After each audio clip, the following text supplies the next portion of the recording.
Hi, this is Brian Crabtree with Your Music Magazine. Today is July 8th, 2010. I'm here with Mike Beard of ManDown Productions at the Avalon nightclub in Santa Clara. Tonight's the fifth night of the Your Music Olympics out here in the South Bay. It's getting ready to start right behind us, but before that happens, I wanted to sit down and chat with Mike here. Wonder if you could give me a little introduction for those who don't know you or may not recognize you, but see your name. Who are you and how'd you get into promoting? First of all, thank you, Brian. Thank you, Your Music Magazine, for the opportunity to actually come and speak. It's never been about me or ManDown Productions. It's always been about the shows, the bands, the venues, and the scene, and that's the truth. I'm kind of like Charlie and the Angels. You hear the voice, you see the emails, the Facebook, and the MySpaces, but you really don't know me, and that's okay because my job is to get people at the shows. But I've been doing this for 14 years. When Your Music Magazine started in the early 2000s, it was one of those startup magazines that I noticed, and I've been working with them, many shows over the years. I've booked all over the West Coast. I mean, I can't count how many shows I've done, but pretty much I'm just here for the fans. This is a hobby that I do that is turned into work. I do this because I love music, and I don't do it for the money because there is no money in this business. If I was trying to be a promoter that was trying to make money, I would do shows like DJ music or hip-hop or the most popular bands right now.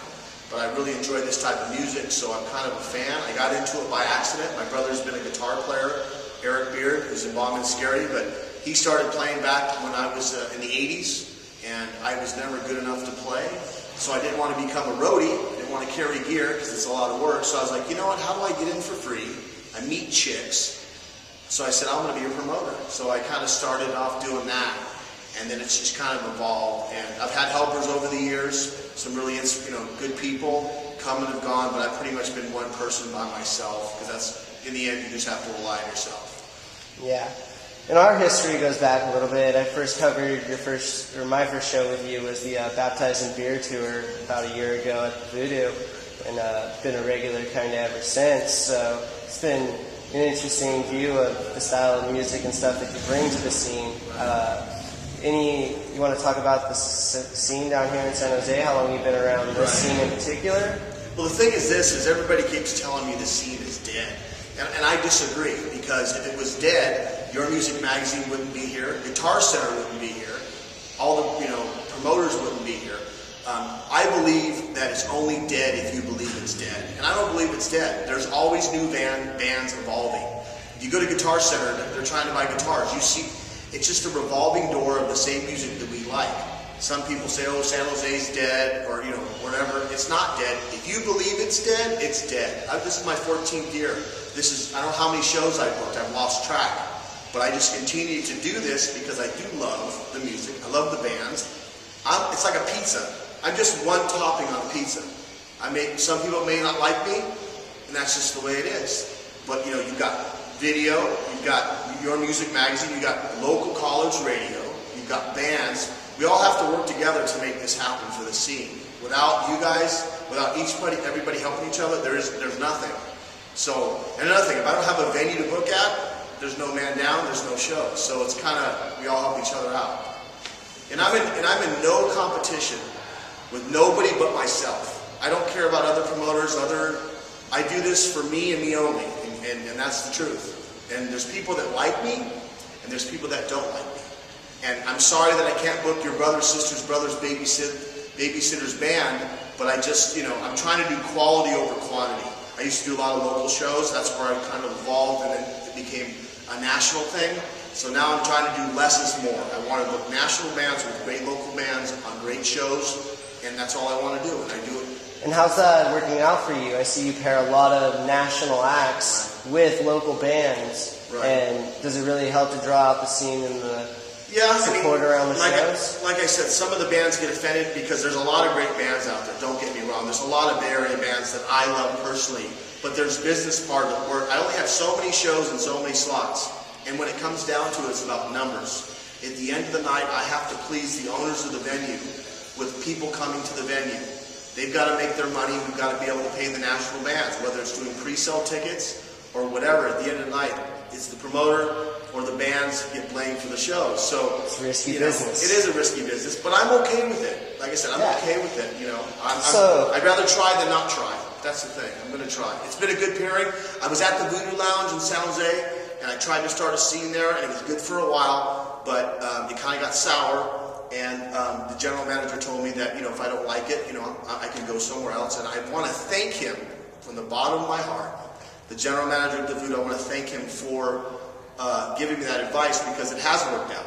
I moved all those shows over here, and that's how it always works. I'm not trying to take a shot at them. It's just that's just the way it is. It's how the scene works. Right. It comes and goes. You said for yourself, if you were a promoter, you'd book the DJs. Here's the thing.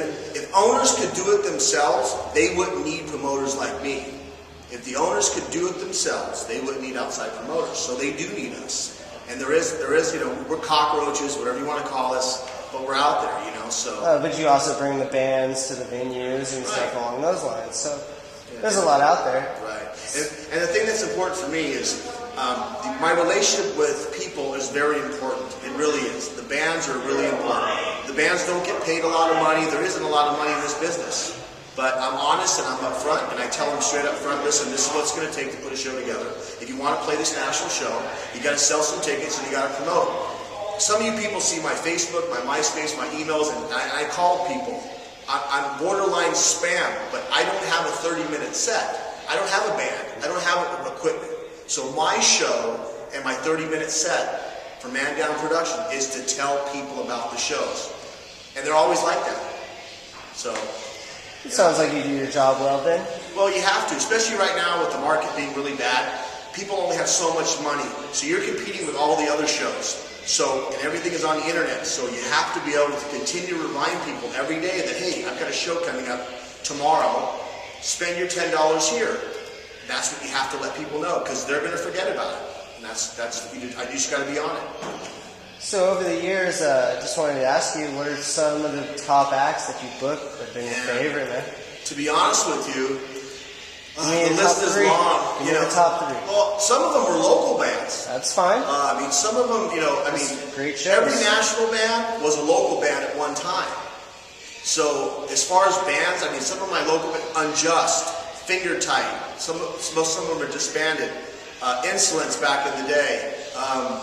There's a lot of great bands locally here that are better than some of the national bands. I've booked MOD, Laz Rocket, Exodus, Death Angel, Forbidden, Taproot, OTEP, Trust Company, Flaw, Deicide, Drowning Pool, 36 Crazy Fist. That's a pretty good list. There's more. Michael Schenker, Dawkins.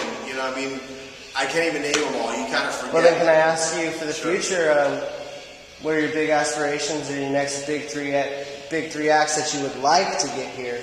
Well, one of them is 36 Crazy Fist, because I met my girlfriend. My girlfriend at the time is now my wife. And that was our first show we went to at the Pound in San Francisco. So that has sentimental value. I don't want to tell the agents that, because they'll jack the prices up. I'd love to bring AC/DC in here, but that's not going to happen. The greatest rock band ever. To be honest with you, I like to bring Machine Head, Testament, but right now it's hard. They're kind of too big for this venue, but we're working on it. Down the road. Those are some of the bands I'd like to. I'm an old school guy. Exodus, Death Angel, Forbidden, Heathen, Vicious Rumors. That's what I grew up on. So those are my favorite bands, obviously, because that's when I was high school kid. But there's a lot of bands I'd like to bring in here, but it's got to be the right price. Are there a lot of people in this area that are like you, that are real still heavy into that metal scene? Yeah, I think so, because a lot of the bands that I grew up with all have new albums out. Death Angel's touring, Exodus has a new record, Testament's playing, with Slayer and Megadeth. Heathen has a new record. A lot of the old school bands are now back together, and they're reinventing themselves. And they're coming out. It's that speaks for itself. You can read any magazine about that. I like a lot of the newer stuff too. I like country.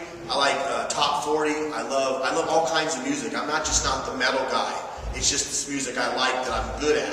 But I like all kinds of music. My wife's got me into Sugarland and all kinds of different. Because music is music. If you got a guitar and drums, I'd like to get country in here. To be honest with you, something different. I just don't want to be known as the metal guy. When you like music, you like bands, it's variety of life. It's a spice in life.